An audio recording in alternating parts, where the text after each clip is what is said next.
Good morning, my beautiful people. This is, as you can see, Nyayo House hapo. This is the Kenyatta Avenue Roundabout along Uhuru Highway. So, maybe I want to go to Karen, Ngong Road, up to Karen, eh? So, let me show you around. Hii kitu imekuwa in construction hapa, kuna nini imekuwa in construction hapa. Na kuna huyo msee wa kadudu hapa ananipigia mahoni bana na mataa. Sijui anataka aje siku hizi tududu.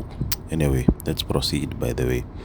So mimi nimetoka all the way from Thika Road, lakini shida yangu ni natumia two things. Natumia Google Map na natumia Waze because of traffic. You know, Waze will tell you actually where the speed limit is. The speed limit itakuonyesha, na when you go against it inakubipia by the way. So that's why I'm using Waze. So hii ni community tunatumia hii road, na kuna hii basi hapa sijui ni kampuni gani hii bana.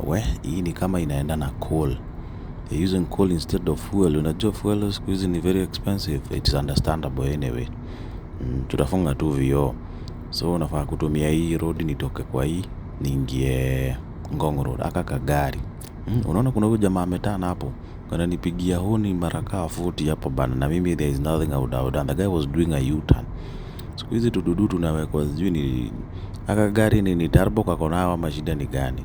Akajui tunakosa tu kukanyanga juu mafuta nayo iko bei ya juu bana. Kwanza leo nimekunywa vipa. Wewe msei.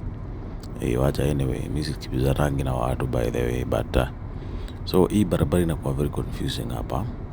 Na sijui where this is, nikwambilie hii nyuma ni gani. But hapa ukibeki slice mistake bana unajipata unarudi huko chini bana.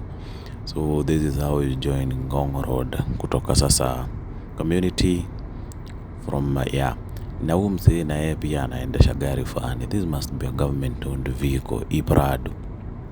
Anaingia tu kuingia na hata indicate bana. These are good behaviors of people. Look at this guy bana. There's no way you can do this. Lazima kuwa ni msee wa nduthi aligraduate bana, akapata sijui kani jackpot alikula. Otherwise if not that, this must be a government owned vehicle.